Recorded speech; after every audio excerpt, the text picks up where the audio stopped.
Bom dia!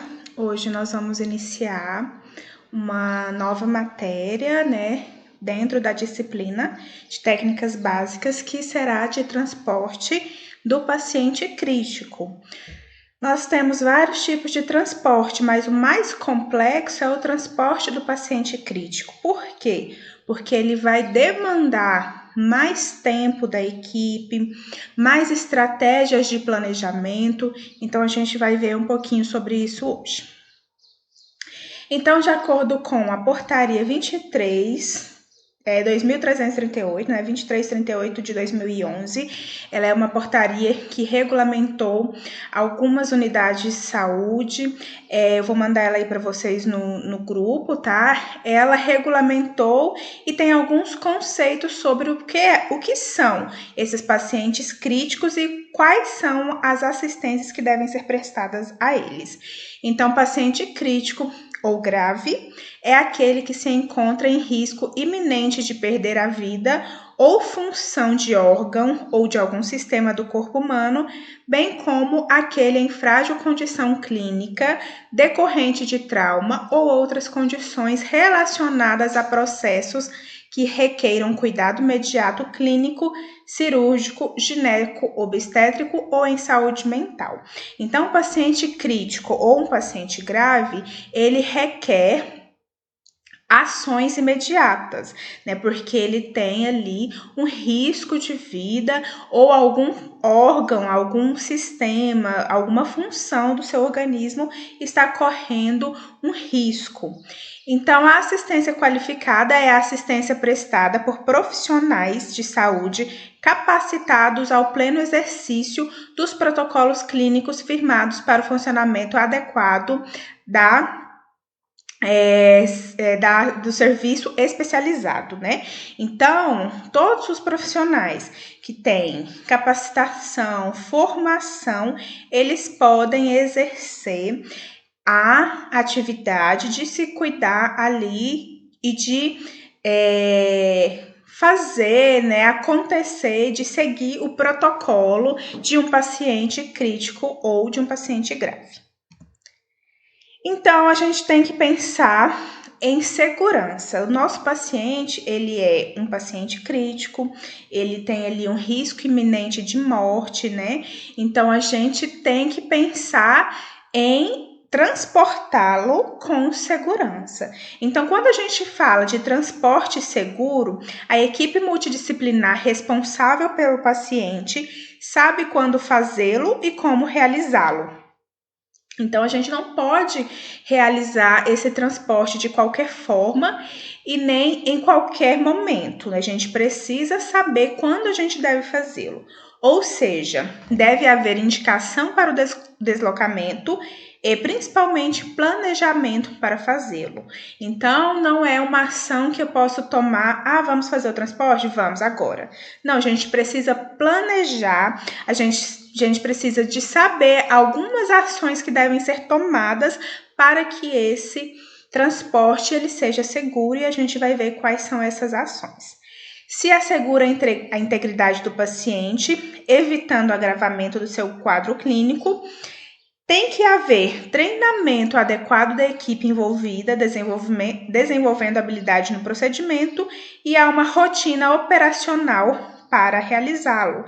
Então, geralmente ali as unidades que possuem pacientes graves, que vão receber, que vão transportar esses pacientes, existe uma rotina. Essa rotina vai assegurar também que esse transporte não coloque em risco mais ainda a vida do paciente. Então, a gente tem algumas contraindicações de quando o paciente ele não pode ser transportado. Então, são consideradas contraindicações para o transporte de pacientes: incapacidade de manter oxigenação e ventilação adequadas durante o transporte ou durante a permanência do setor do destino. Então, se eu não consigo manter a oxigenação desse paciente, esse paciente crítico, na maioria das vezes, ele vai ser um paciente que está em ventilação mecânica, é um paciente que vai estar entubado, a gente não pode transportar esse paciente se a gente não consegue manter essa oxigenação, ou no transporte ou no local de destino desse paciente. Incapacidade de manter performance hemodinâmica durante o transporte ou durante a permanência no setor de destino pelo tempo necessário. Essa performance hemodinâmica é a performance de manter todos os sinais vitais desse paciente de uma forma que a gente não vai agravar mais ainda o quadro do paciente. Então, ele precisa ter uma boa frequência cardíaca, uma boa pressão arterial, mesmo que seja através de algumas drogas vasoativas, e a gente vai falar isso mais na frente. Incapacidade de monitorar o estado cardiorrespiratório durante o transporte ou durante a permanência no setor de destino pelo tempo necessário. Então, os pacientes críticos, eles precisam de um monitor cardíaco para verificar frequência cardíaca, saturação de oxigênio, precisa verificar pressão arterial, que tudo isso a gente consegue monitorar no monitor cardíaco. Incapacidade de controlar a via aérea durante o transporte ou durante a permanência no setor de destino pelo tempo necessário. Então, a gente precisa ter, vamos supor, o paciente vai fazer uma tomografia, ele está na unidade de terapia intensiva, ele vai fazer uma tomografia. Então, a gente vai precisar transportar esse paciente. Na tomografia, a gente precisa ter ali um respirador para que esse paciente tenha ali uma capacidade de manter a sua oxigenação.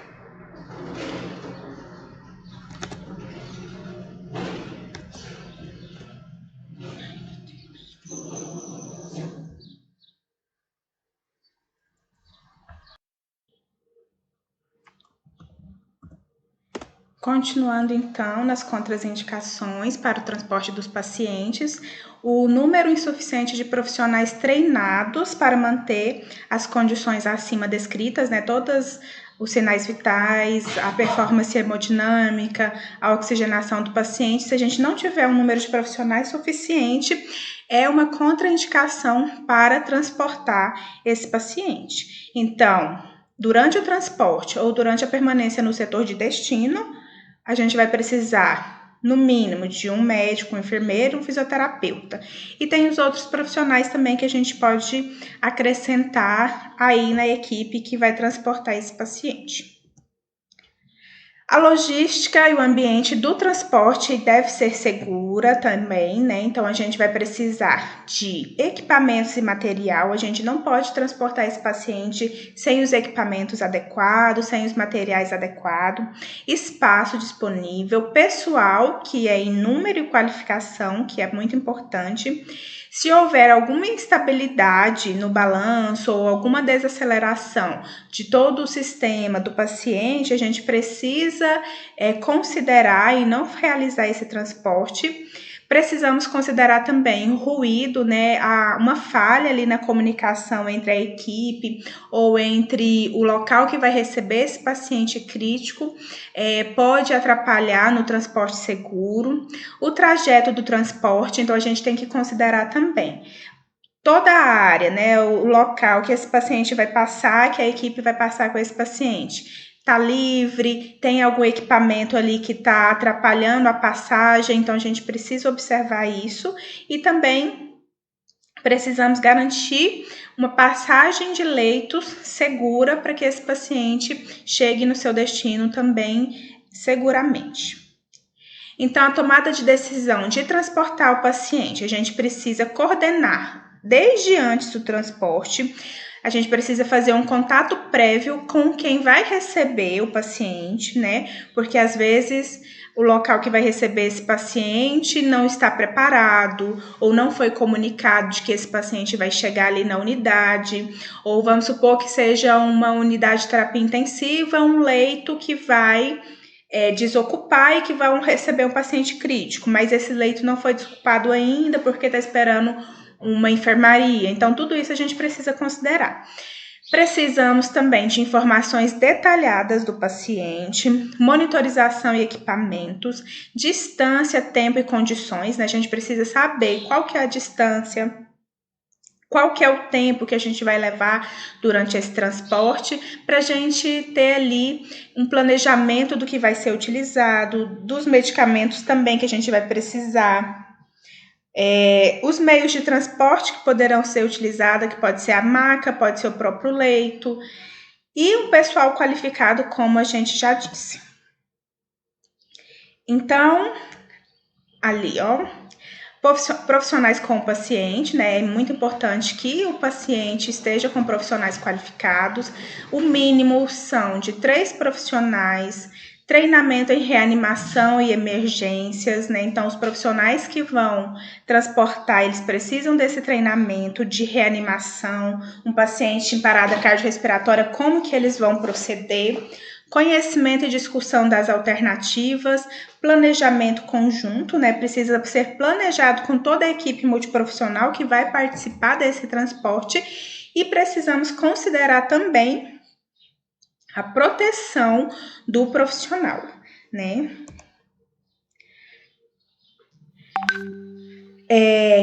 Então, geralmente as unidades hospitalares, os hospitais, eles vão ter ali um protocolo de transporte. Nesse protocolo, a gente precisa considerar a identificação desse paciente, que é muito importante, para a gente não gerar um transporte, um deslocamento desnecessário ou de um paciente errado. A gente precisa conhecer a história clínica do paciente, fazer um exame físico e saber do diagnóstico desse paciente. É necessário fazer algumas escalas, né? Considerar algumas escalas, por exemplo, a escala de coma de Glasgow. Se o paciente estiver intubado, provavelmente ele vai estar sedado, então ali a escala ela vai ser basal de um paciente intubado e um paciente sedado. Nós precisamos também saber das medicações que esse paciente está utilizando, quais são as doses, quais são as respostas esperadas dessas medicações, se os equipamentos estão conectados e principalmente se for equipamento que precisa ali de bateria, né? Se ele geralmente precisa de tomada, e aí ele quando a gente retira da tomada, ele vai precisar de uma carga de bateria, se essa bateria está carregada, fixação do paciente, os cintos durante o transporte, principalmente transporte em ambulâncias, o paciente ele precisa ficar fixado, né, e tem os cintos de segurança. E outras observações que forem necessárias e que forem importantes para o transporte desse paciente. Então, nós vamos precisar da oximetria de pulso, né? Que pode ser uma oximetria ou pode ser um monitor cardíaco. O ideal é que seja um monitor cardíaco, porque nele nós vamos conseguir ver o eletro, né? O eletrocardiograma que vai nos dar a frequência cardíaca desse paciente. Esse paciente também precisa estar monitorado pela pressão arterial não invasiva. Nós precisamos de um estetoscópio, principalmente se o paciente estiver entubado e ele está entubado e a gente vai precisar auscultar para saber se aquele tubo ele está seletivo, se ele está no local certo ou não. E a gente precisa também verificar o pulso através desse monitor, através dessa oximetria de pulso. Precisamos ver ali a pressão nas vias aéreas, né? Quais são os parâmetros que o ventilador mecânico está funcionando para que o paciente tenha uma boa oxigenação, qual que é a frequência ventilatória, o volume expirado. E precisamos saber também da temperatura desse paciente. Não é uma contraindicação, mas a gente precisa saber se esse paciente tem ali uma temperatura normal, se ele está febril, se tem algum sinal de infecção. Então, a tomada de decisão de transportar o paciente, né? A gente precisa também saber das medicações, verificar a relação de drogas necessárias para esse transporte. Se o paciente tem um antibiótico, é necessário para o transporte? Provavelmente não, depende do tempo, né, da distância desse deslocamento. Mas tem outras drogas que vão ser necessárias e que vão ser primordiais para o transporte desse paciente. Um exemplo é um paciente que esteja entubado e que ele vai estar ali com a sedação. Então, a gente não consegue, a gente, na verdade, não pode deixar essa medicação, essa sedação acabar. Por quê? Se o paciente acordar durante o transporte, ele pode ali brigar com o ventilador e a gente pode ter um problema na ventilação e na oxigenação desse paciente. Então, a gente precisa evitar a troca dessas medicações durante o transporte. Precisamos verificar o preparo, a diluição e a identificação antes do transporte, racionalizar os fluidos durante o transporte, né, os que não precisam ser contínuos, e a gente precisa verificar as bombas de infusão. Então, as bombas de infusão vão ser equipamentos essenciais para esse transporte e elas são equipamentos que têm bateria, que tem uma carga, né? Elas vão ter uma carga e um tempo ali que elas vão conseguir ficar ligadas fora da energia elétrica. Então, a gente precisa saber como que vai estar esse nível de bateria. Aqui a gente tem 2 exemplos de bomba de infusão. Vocês vão aprender a mexer, né, e saber como que funciona, provavelmente nos estágios de vocês. A bomba de infusão, ela serve para infundir medicações, soro fisiológico, nutrição parenteral, porque elas são mais precisas, né? Então, se você quer ali uma medicação seja infundida 10 ml por hora, um exemplo, a bomba de infusão ela vai fazer esse cálculo e ela vai ali infundir no paciente somente as 10 ml a cada hora. Então, ela é um equipamento primordial para o transporte de um paciente. E aí nós temos os modos de transporte intra-hospitalar. Nós temos 2 tipos de transporte. O intra, que é entre hospitais, de uma unidade hospitalar a outra, e nós temos o transporte interhospitalar, que é o transporte dentro de uma unidade hospitalar. O paciente está na unidade de terapia intensiva, precisa ser transportado para a tomografia, ou precisa ser transportado para o centro cirúrgico, né? Esse é o inter. O intra é entre unidades hospitalares. Então, os modos são terrestre, através de ambulância, aéreo, helicóptero ou avião, aquático, através das ambulâncias, né, que é chamado principalmente lá no estado do Amazonas, se utiliza bastante esse transporte. E isso é muito importante vocês saberem, porque é um campo de trabalho. Depois que vocês forem se formarem, é um campo de trabalho serem técnicos de enfermagem desses transportes intra-hospitalares.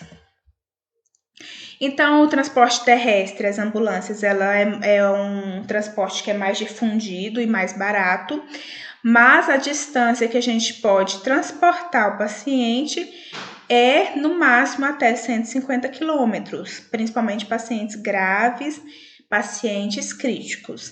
É limitado pelas condições de tráfego e meteorológicas, né? Então, dependendo ali do local, a ambulância não consegue chegar e geralmente precisa de um motorista, que é o socorrista. Nós temos 5 tipos de transferência interhospitalar. A gente falou da intra, que é entre as unidades, né, entre unidades hospitalares, entre hospitais, e a inter, que é dentro do hospital.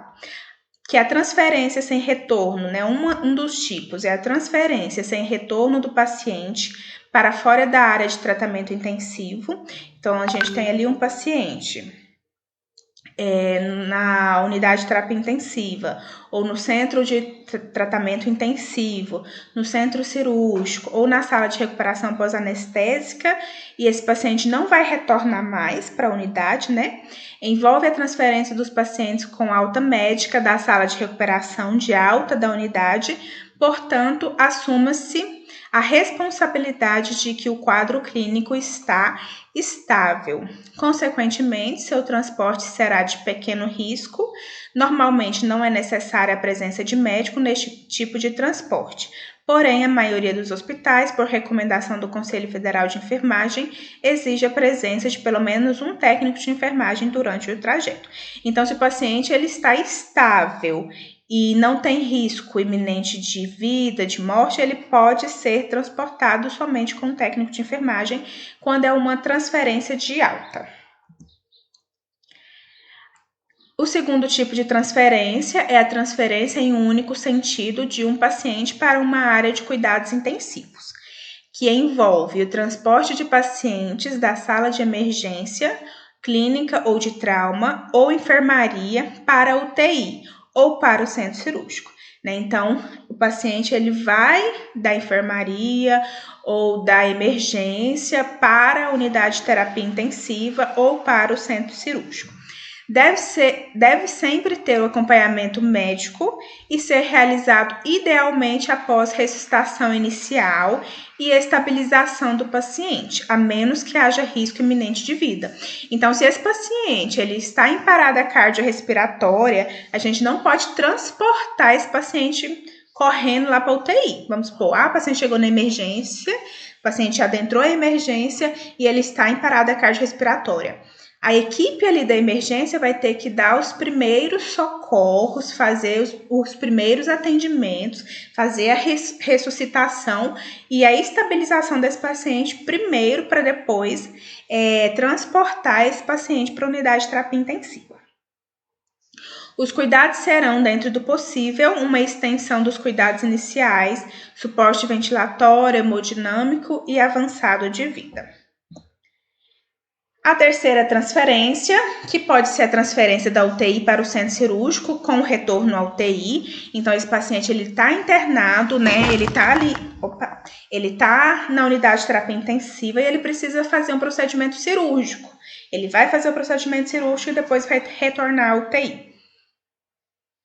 A necessidade de intervenções cirúrgicas em qualquer segmento do corpo torna necessário o transporte do paciente crítico, mantendo o mesmo nível de cuidados no trajeto e dentro do centro cirúrgico. Alguns procedimentos cirúrgicos podem ser realizados à beira do leito, dentro da UTI, mas estes só estão indicados se a equipe assumir que o risco de transporte é maior que o de fazer o procedimento ali no beira do leito.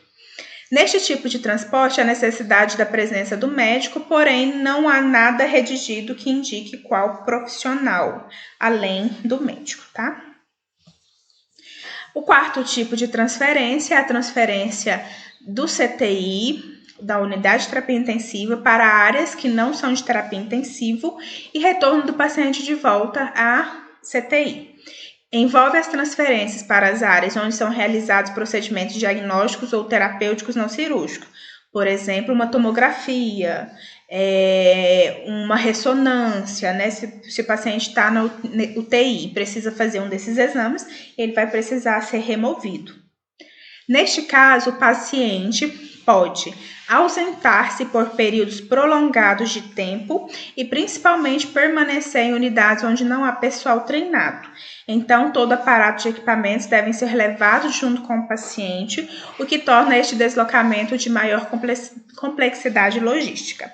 E o último tipo de transferência é a transferência não crítica, que são incluídos aqui os deslocamentos não emergenciais e rotineiros, inclusive o de pacientes a serem submetidos a cirurgias eletivas, da unidade de internação ao centro cirúrgico. Então, o paciente, geralmente, nessa transferência não crítica, ele está estável e ele vai fazer ali alguma cirurgia eletiva, algum exame, e vai ser transportado na unidade de internação ao centro cirúrgico.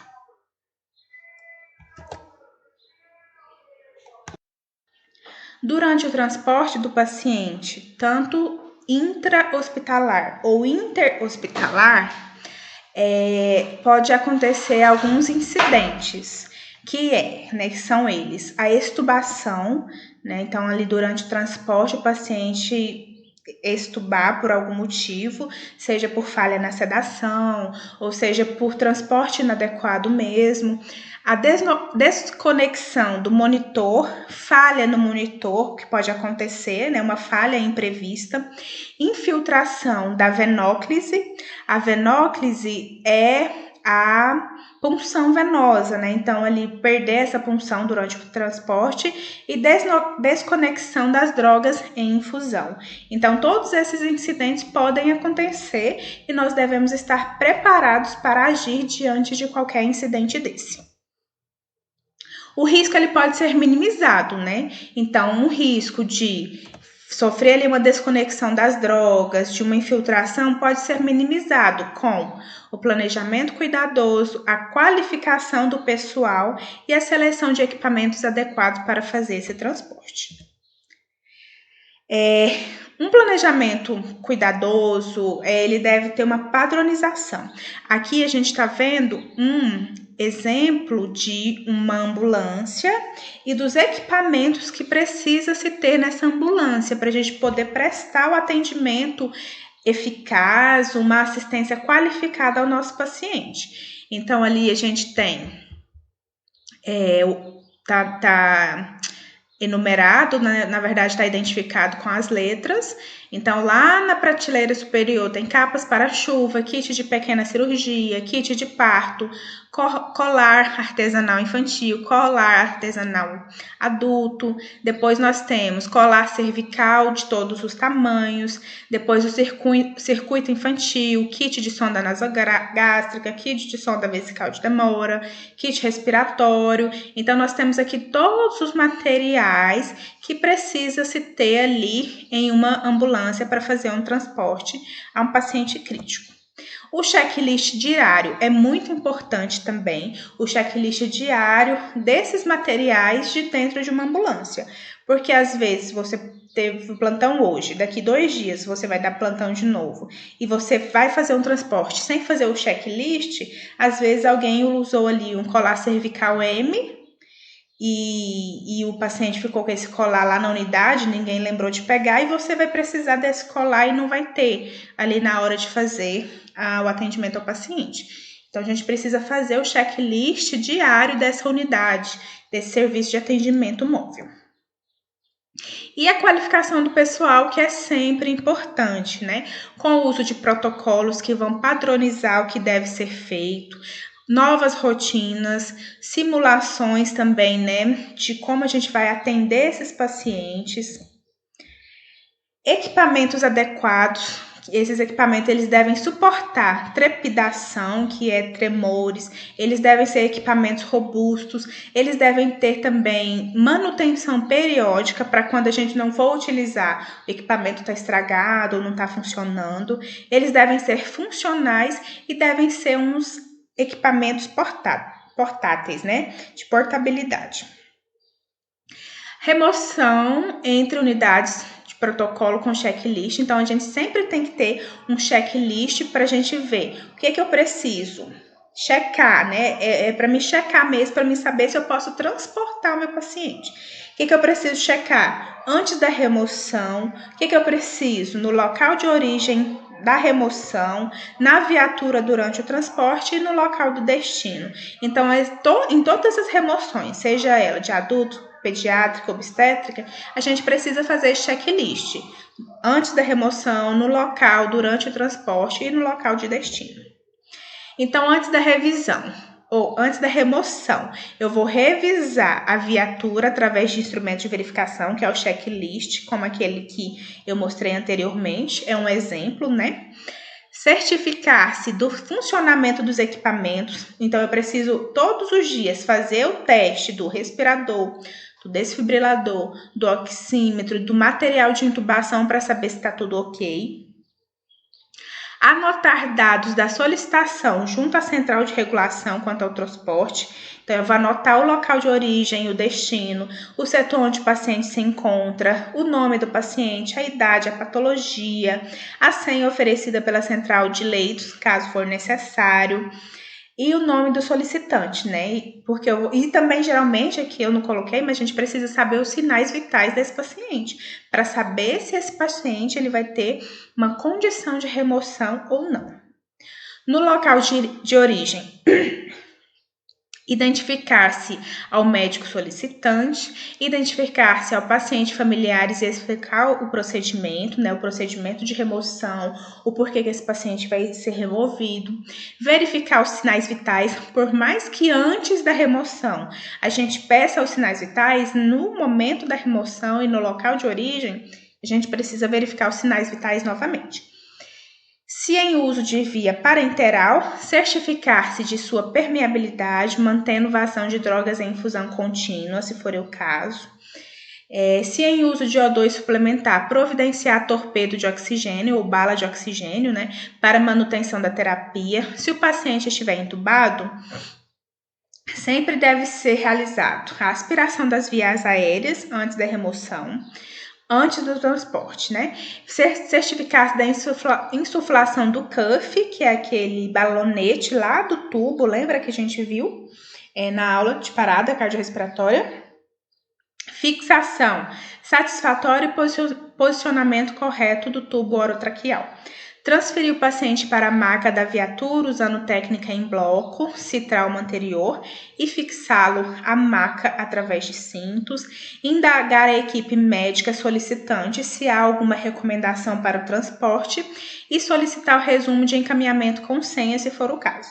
Solicitar o acompanhamento de um familiar com documentação do paciente e cabe ao médico verificar a estabilidade necessária do paciente para o transporte.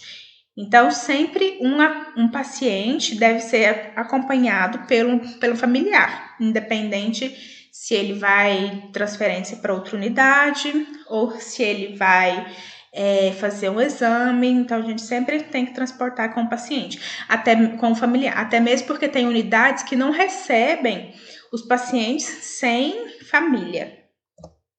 Na viatura, durante o transporte, vai ser instalada a monitorização cardíaca contínua e oximetria de pulso, verificar sinais vitais a cada 10 minutos ou conforme a necessidade, manter-se ao lado do paciente avaliando constantemente, manter terapêutica anterior que o paciente estava utilizando, né? Instalar respirador ou outros suplementos de oxigênio, instalar as drogas, principalmente pacientes críticos, pacientes graves, geralmente eles usam uma droga que chama noradrenalina, que ela é uma droga, uma medicação que vai ajudar, que vai fazer a estabilização da sua pressão arterial. Então, a gente precisa continuar com essa droga ali durante o transporte. Manter decúbito adequado, aspirar vias aéreas quando necessário e cabe ao médico que acompanha o transporte solicitar a interrupção do transporte para estabilizar o paciente em intercorrências. No local de destino, manter a terapêutica adequada para a transferência, encaminhar o familiar para abertura de ficha ou prontuário do paciente munido de documentação, encaminhar-se para o setor de destino, entregar encaminhamento e senha à equipe médica, relatar qualquer intercorrência durante o transporte, solicitar ao médico receptor a assinatura na ficha de atendimento, relatar qualquer intercorrência na ficha de atendimento e comunicar à central de regulação a conclusão da remoção.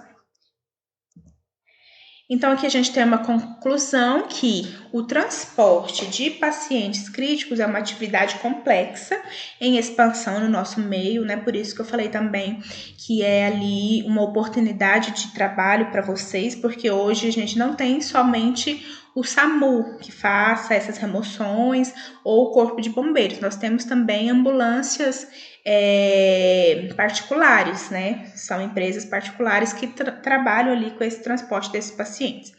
Realizar sempre o planejamento prévio.